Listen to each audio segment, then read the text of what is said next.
From the East Coast to the West Coast, we are everywhere true crime is. We are asking for the public's help. We are searching in the woods. We are doing what it takes here on the Bullhorn Betty channels to find answers to the most alarming cases we have been watching on the news.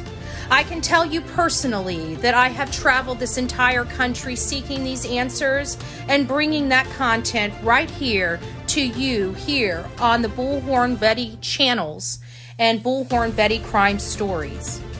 We are happy with the work that we've done. We brought many answers to the public, and we have defied mainstream media in our pursuit of the truth in these cases. We will continue to work. We will continue to fight for these victims, and we will continue to tell their stories here on my channels. Welcome to the Bullhorn Betty brand of channels and the Coffee Club. Thank you for your love, thank you for your support, and more importantly, thank you for allowing me to bring these victims' stories to each and every one of you, advocating for each of these victims. God bless you, God bless America, and more importantly, God bless our victims.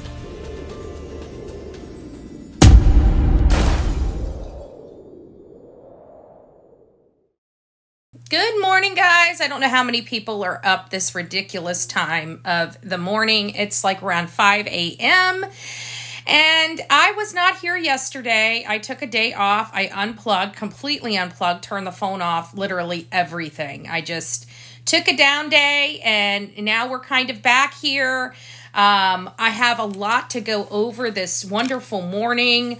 It is a beautiful Saturday, so I don't anticipate a whole lot of people being up unless they haven't gone to bed. So good morning to all of my beautiful people. It's nice seeing you guys joining this morning. So this is Sebastian Rogers. We're going to go through his stuff here in just a short moment. But we have another Rogers case to go over, okay? I covered the Crystal Rogers case, pretty in depth on my YouTube channel. I dropped plenty of videos here on TikTok. This is Brooke Hauk. Crystal Rogers is a mother of 5 that disappeared on the July 4th weekend in 2015. Crystal Rogers is a mother of 5 beautiful kids that went missing on the July 4th weekend in 2015. Her boyfriend, Brooks Hauk, came under heavy scrutiny about her disappearance back in 2015, but for whatever reason, the case went cold. Well, this particular case just heated up most recently in September with the very first arrest of a gentleman by the name of Joseph Lawson. This is an employee of Brooks Hauk. Brooks Hauk was later arrested after Joseph Lawson, and the case kind of died out. There was some major shocks in the case when the state prosecutor, Brooke Hauk's bail hearing, tells the judge that his brother, Nick, might have been the one that shot Crystal's father, Tommy Ballard. If you're unfamiliar with this case, Crystal is a beautiful young lady that disappeared in 2015, and her father went out looking for her and searching and was probably finding evidence about what happened to his daughter. Well, during a hunting, what many thought was a hunting accident on Tommy Ballard's property, he was shot to death. And apparently during this bail hearing for Brooks Hauk, it was alleged that his brother Nick may have killed Crystal's father. Today in court, prosecutors said they believe they have the gun used to kill Tommy Ballard now, connecting the investigation with the death of his daughter, Crystal Rogers. Waiting for testing to come back on the firearm we believe was used to murder Tommy Ballard. A firearm that we purchased from Nicholas Hauk, who was using a fake name when he sold the rifle. This case has a lot of twists and turns, and that's not it. In 2013, an officer was ambushed. His name is Jason Ellis. And people are starting to feel that this Jason Ellis is connected to this particular case with Crystal Rogers and Brooks Hauk. So now we have 3 people arrested in connection with the death of Crystal Rogers, although her body has not yet been found. Brooks Houck is a millionaire. His family is fairly well-to-do, and his brother worked for the Bardstown Police Department at the time. This is a crazy case with a lot of twists and turns to it, where it involves an execution of a law enforcement officer a year prior to. And again, it was the same officer that was working on Brooke Houck's brother's schedule, you know, his routine. And so many people kind of believe these cases were together, but they're unsure whether they're together or not. We've been getting mixed information. I tried to figure out how in the world Ellis was associated with Crystal Rogers and her father, Tommy Ballard. That's another thing. Crystal Rogers' dad, a year later in 2016, was gunned down on his own property. And it is believed that Brooke Houck's brother, the police officer, Nick Houck, was responsible, yet he has not yet been arrested. So this is a case that I really want you guys to pay attention to, because it's a case that I'm heavily involved in. And this is going to be going to trial next year in February. And it's not going to be going on in their current town. This is what the whole conversation related to this is the change of venue. And it looks like it's going to be put in a different area than Nelson County, I think is where it's from right now, is Nelson County. But this is a case that really has a lot of twists and turns to it. It has a lot of vibes from the Alec Murdaugh. It's got a lot of vibes from a lot of different cases. So I really want you to pay attention to, because this is something that we are going to be covering here on TikTok, as well as my YouTube channel, especially when it starts getting into the trial. We watch trials on my YouTube channel. I do this because I think it's important for people to understand what all of this is. What is everything that we're doing through this case, you know, through the evidentiary process, through the investigation? Where does that go at the end? What is the end result, and how much of that information that we found during the investigation will be able to be utilized at trial? I think everybody needs to know that. But that's really it. I just wanted to give you guys an update on that. It's just a venue change, no big deal, standard stuff. So now we're back here to what most of us are here for, right? Sebastian Rogers. There's been a lot. This case has been littered with a lot of drama, a lot of BS. I just dropped a video about how a lot of social media creators are kind of exiting stage right. You know, they've had enough with the drama. They've had enough with, you know, they came out in full support of Seth Rogers. And apparently, you know, Seth has not treated them, you know, necessarily. I mean, I personally understand. I'm not faulting anybody. This is not my words. I've been in full support of this boy right here. I really don't care about either side of the parents. I really don't care about the drama. I really don't care about anything. We just need to find him, because I don't want him being another Summer Wells. It's just a personal issue for me, okay? It's not a BS thing. I have every right. I know my power. I have every right to withhold that right. We'll wait. We're patient. And of course, we have all the time in the world to be angry with the parents.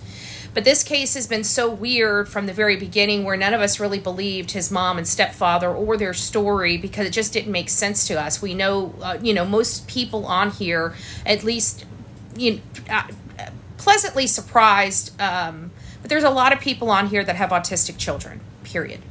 There's a wide range from, you know, majorly on the spectrum to being high functioning, much like Sebastian. And so I've been able to garner a lot of information from my audience on, you know, these types of things, because I don't know much about autism. I mean, I know a little bit, just like the rest of the people out there, but I really don't know a whole lot about autism. I just don't. It's not something that I experience. I've never covered really a case of an autistic child running away. This is one I just didn't believe up front, because of the way the parents were acting. The laugh, this weird laugh in the very first interview, and why it took them 8 days to have the first interview. These were all questions I was having up front, because I cover these cases all the time, and parents are running to social media, right? Parents run to social media and they beg for social media to help. They beg. These parents weren't begging. They have an autistic, a medically needy child that had not had their medication, and they weren't begging. That was the first thing I noticed. The first thing I noticed. But let's get into more important things and why I really dislike mainstream media. And you know, in all fairness, a lot of social media has had hands in this as well.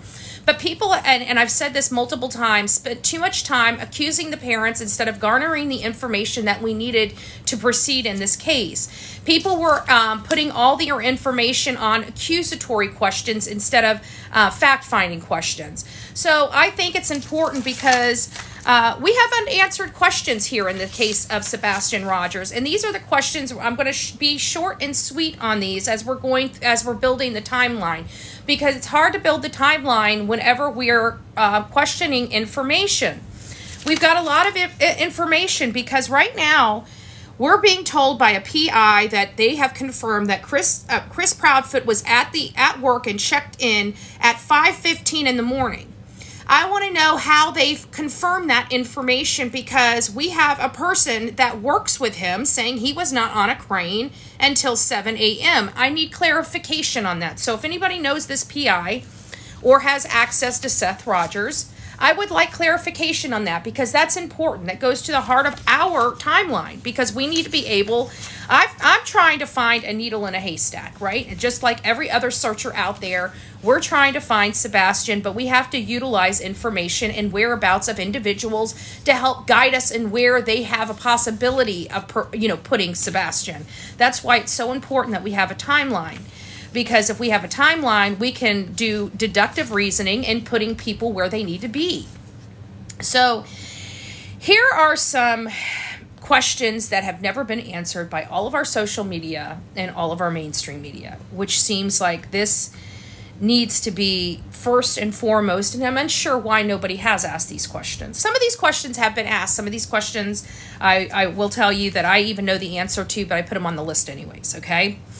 So the two aunts and cousins, those were added not in the first two interviews, but by Chronicles of Olivia interview, which was, I believe, the third or fourth interview.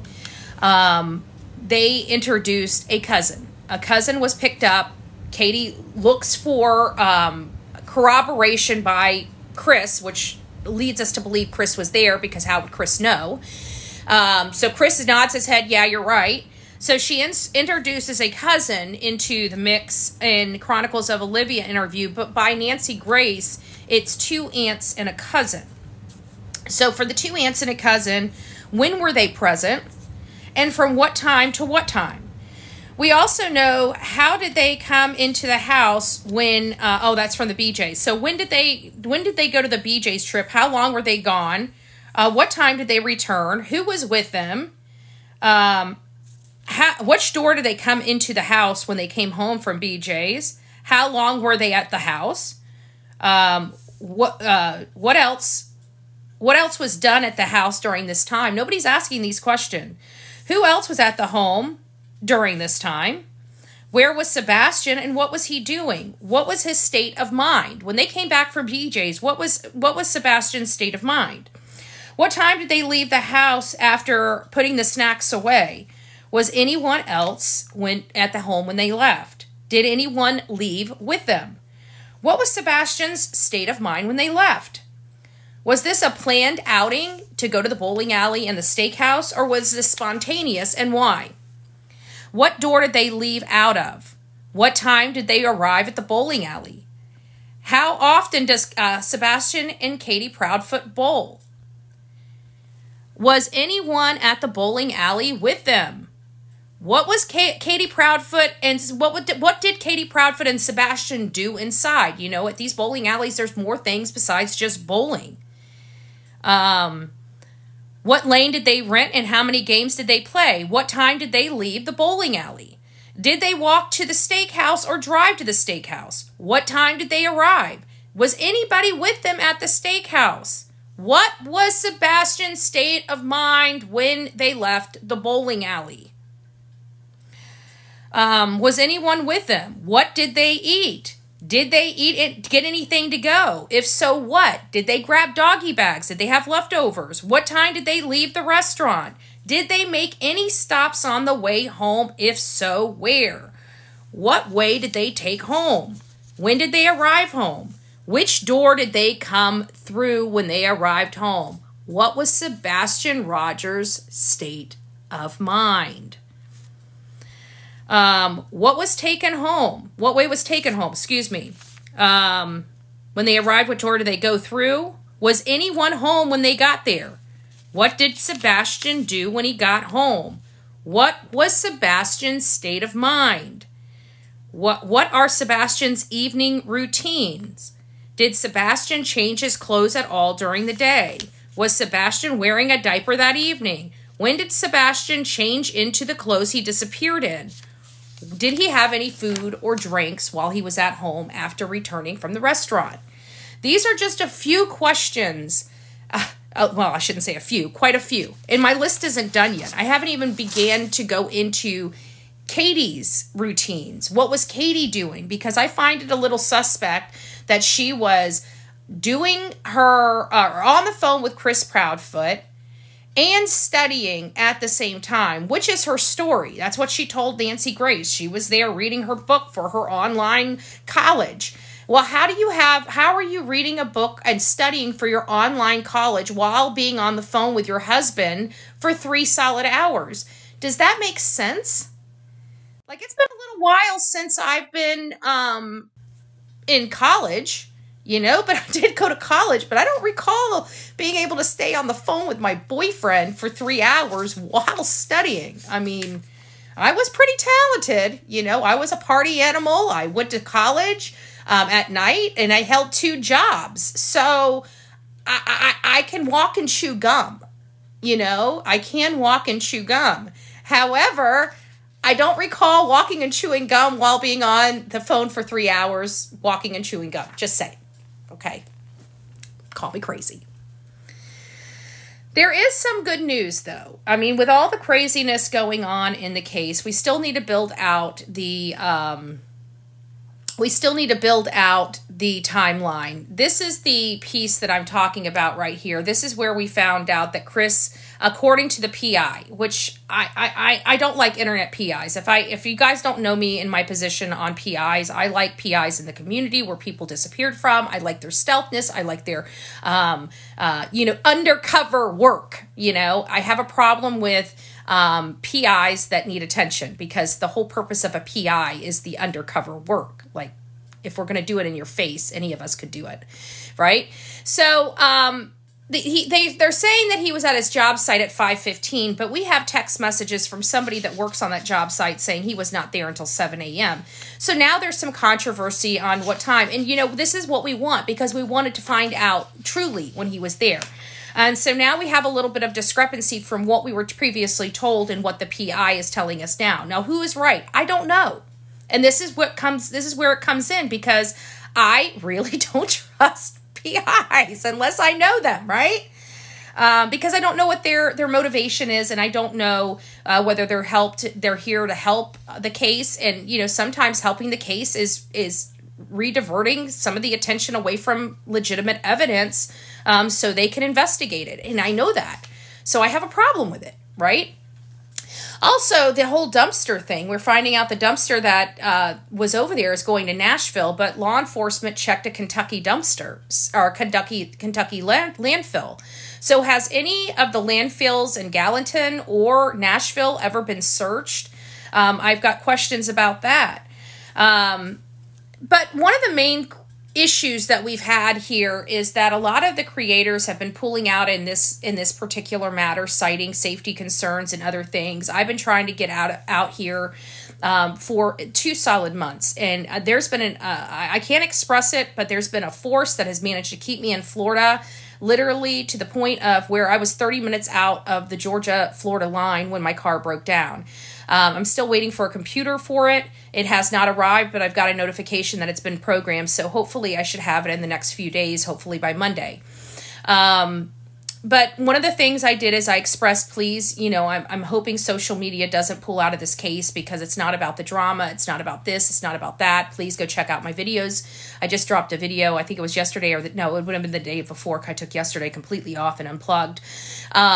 And it just kind of explains that, you know, we really need our partners here on social media. You know, we need them to stay strong. We need them to stay vigilant, and we need them to stay out of the drama, because there is an outside force. This is also what I'm going to tell people here on social media. Guys, there is a drama community. I don't call it drama community. It's complete hate. There is not one drama program, soap opera on TV or any other,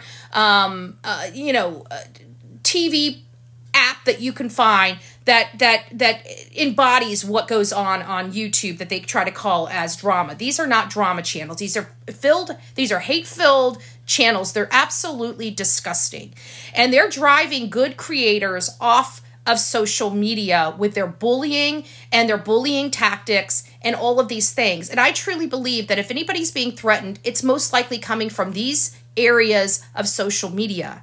And so I'm going to ask people, you start seeing any creator engaging in bullying tactics to another creator or anybody else, that should show you their character and who they are as a person and another creator. If you see them constantly picking on somebody, you need to unsubscribe from that nonsense, because at the end of the day, are you really wanting to listen to that hate-filled stuff over people trying to get out here and help people? Because you guys are the ones that control this. When you push the hate channels off and start supporting the good quality channels here on social media, we will have a much better platform.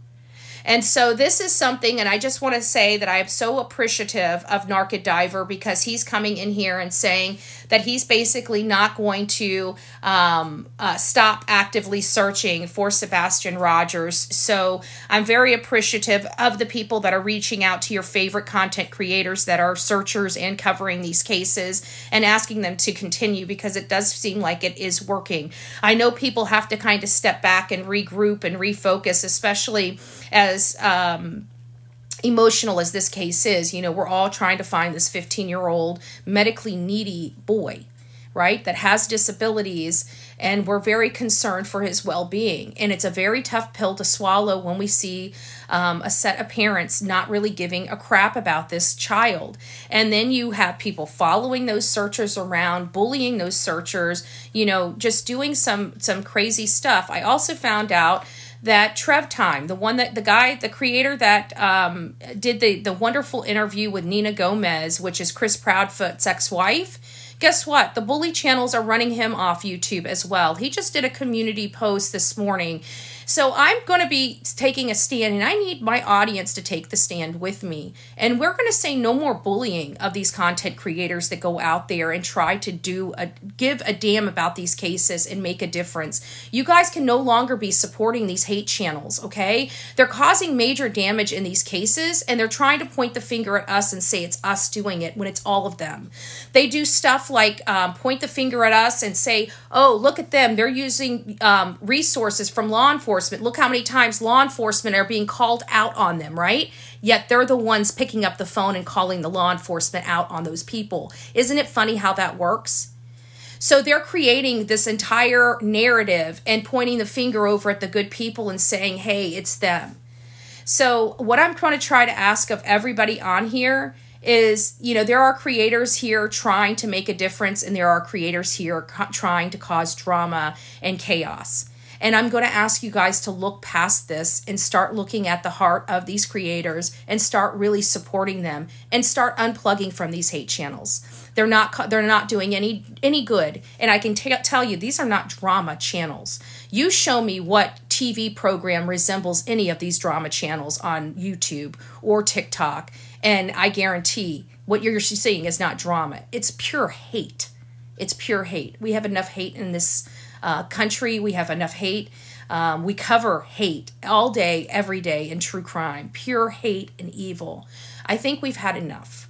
I think it's time to support the good quality programs on here so we can be here in the future, because what's going to end up happening is these disgusting hate-filled channels are going to end up running off all the good creators that are really out there trying to make a difference. And we as a community have to stand up and speak up and say, no, we're no longer going to put up with this.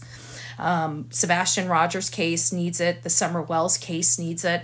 All these cases where you have true creators going out there and giving of their time while other people are sitting behind a computer with an emoji, won't even show you their face and tell you to believe them. What they're saying is true. It's time for us to all wake up, don't you think?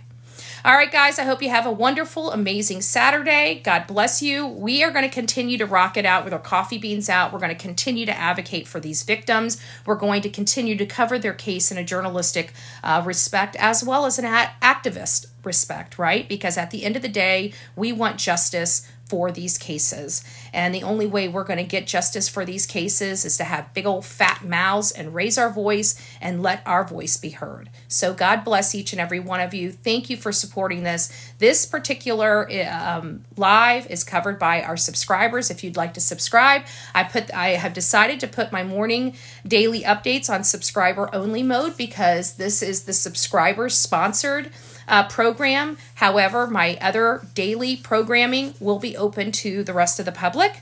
I hope you guys find that to be a middle ground for our subscribers as well as our members. All right, guys, you take care. God bless you, and I hope you have an amazing Saturday. Go have some fun with your family. God bless. And get out of the house.